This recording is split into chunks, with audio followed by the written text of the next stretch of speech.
when you're looking at this Crystal Palace side, how are you assessing them at the moment? Because, you know, a lot of people saying they're doing well, but they're not getting that many wins on the board at the moment. They're not, and I mean, I hate what I'm about to say. You've got to admire what Vieira's doing, and I don't mean because of where they are in the league. You got to remember, he took over from Roy Hodgson, who played a very, very dull brand of football that worked for him and everywhere he went. And then you bring in Vieira, who's relatively inexperienced, especially at Premier League level, and has completely changed that philosophy 180. Got them a younger squad playing great football. The signing of Sam Gallagher is incredible. And they're playing. Connor, there you go. I just make people's names up. Why not? Sam Gallagher's, I think, is the Southampton. Yeah, I think you're right. Yeah. So you got to admire what he's doing. But yeah, they need to. It's always been their problem. They get too many draws, don't they? I mean, they were outstanding against us, but we were just shockingly poor.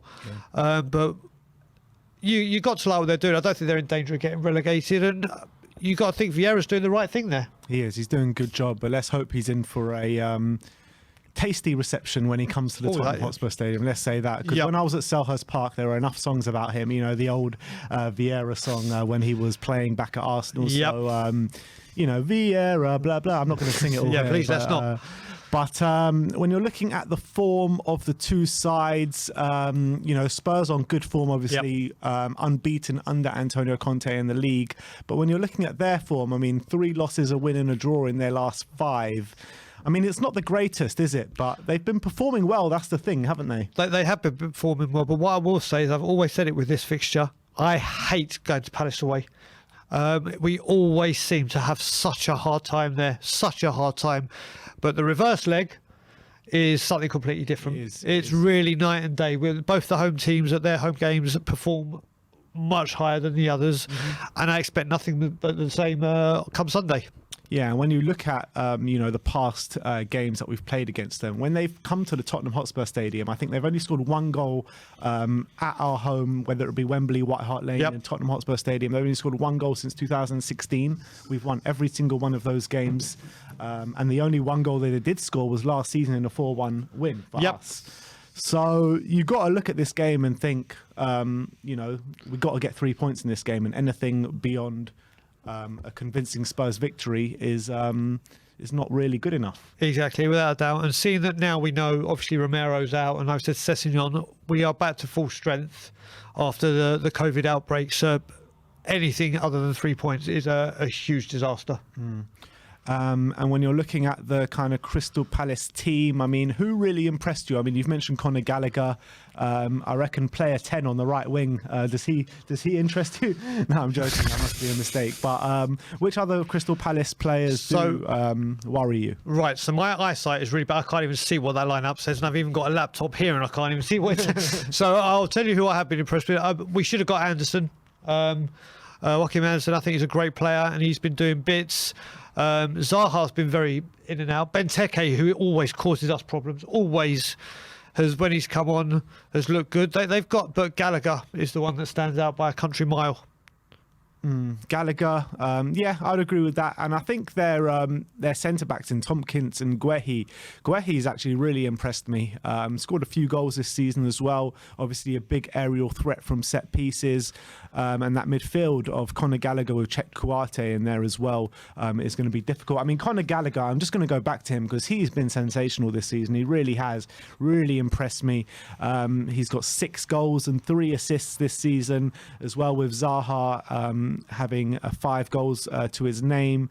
Last time when we played them back at Selhurst Park, I mean, it was that big battle, wasn't it, against Tanganga and Wilfried Zaha, where ultimately Tanganga played well, but Wilfried Zaha ended up coming out on top after Tanganga got sent off and what have you. But do you expect maybe Tanganga to come in again for this one, or do you think it will just be the same back three of Dyer, Sanchez and Davies? I just can't see him changing it. At the moment, I think that is the most settled, and with it, all right, they may not be the most aesthetically pleasing and they each might make a mistake in them, but that is the most settled backline we've had probably since Jan and Toby. It really has, and they're doing a good job, and I don't think he can afford to drop them right now. I really don't. And Tanganga, I do like him, but is he going to have that thought of the Crystal Palace game and want to prove a point and maybe over prove it and cause an issue, I would stick with the same back three. If you just bring the one-to-watch graphic on, you can see, obviously, these are their two key men, Zaha and Conor Gallagher. I keep going back to Conor Gallagher because he is such a sensational player, and it pains me that he's a Chelsea player.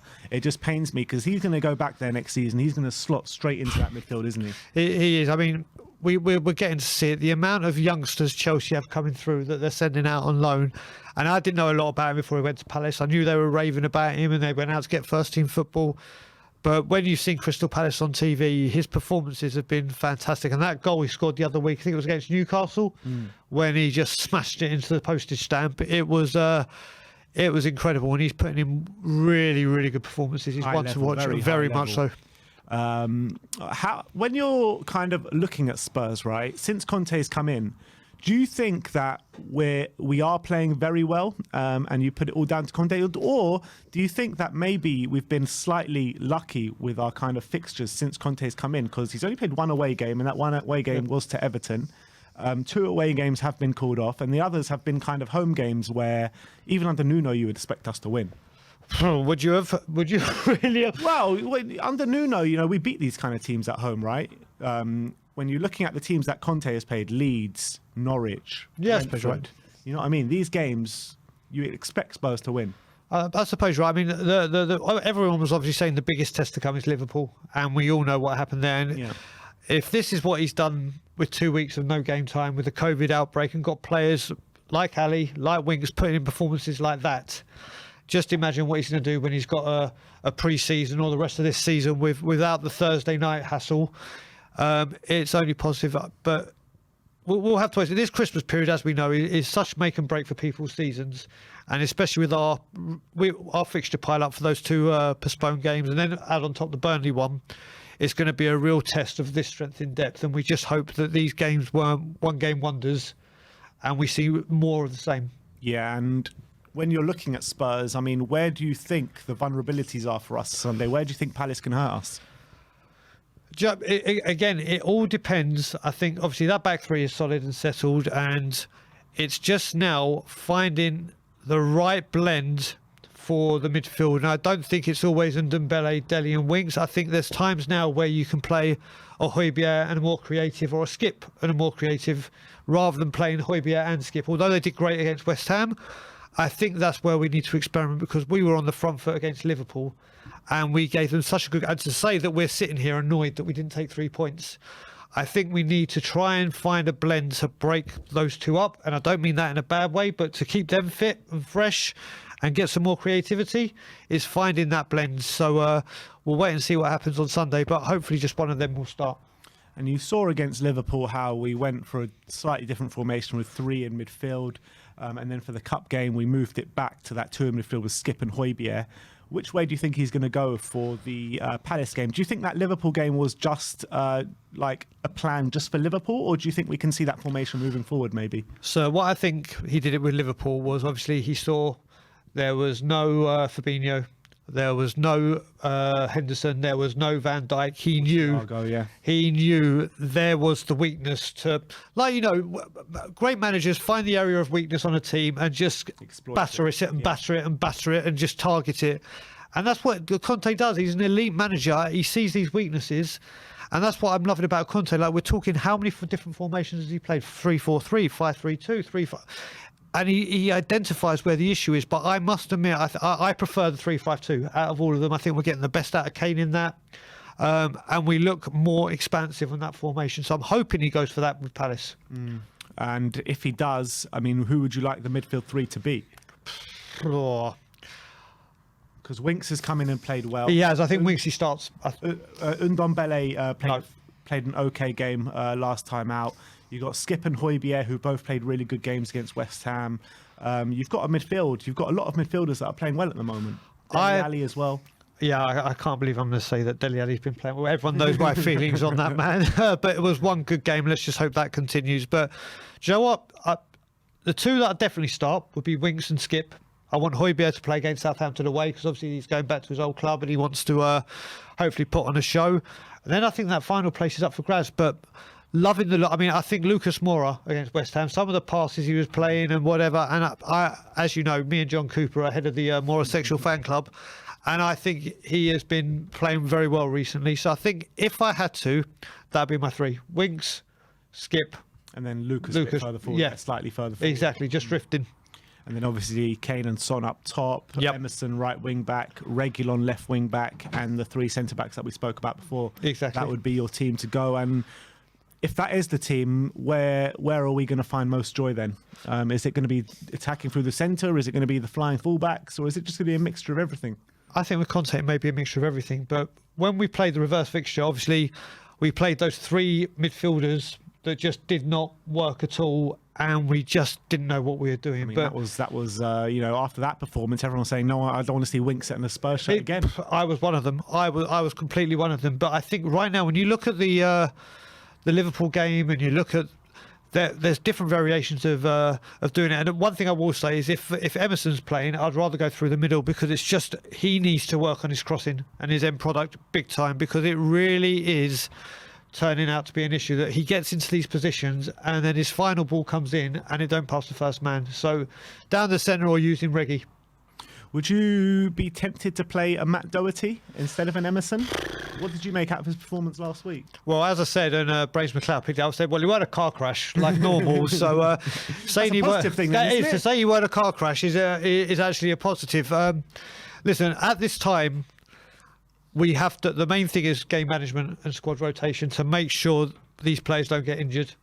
And especially with all right, we've passed the COVID outbreak, but we know our strength in depth isn't brilliant. So he has got to box smart, especially with these. If we win these games in hand, we're in top 4. I believe we are in top 4, aren't we? If we clearly we're in top 4. So, but not only are we in top 4, if we win these games in hand, I think we're only 2 points behind Chelsea and 7 points off the top. There you go. So I mean, this is what it's come down to. And then if you have to play a Doherty, if you look at it, would you rather play a Doherty at home to Palace, away to Southampton? I would say at home to Palace. That's the one I would choose out of the. So if he was to play one of those games, it would be this one. I'd agree with that.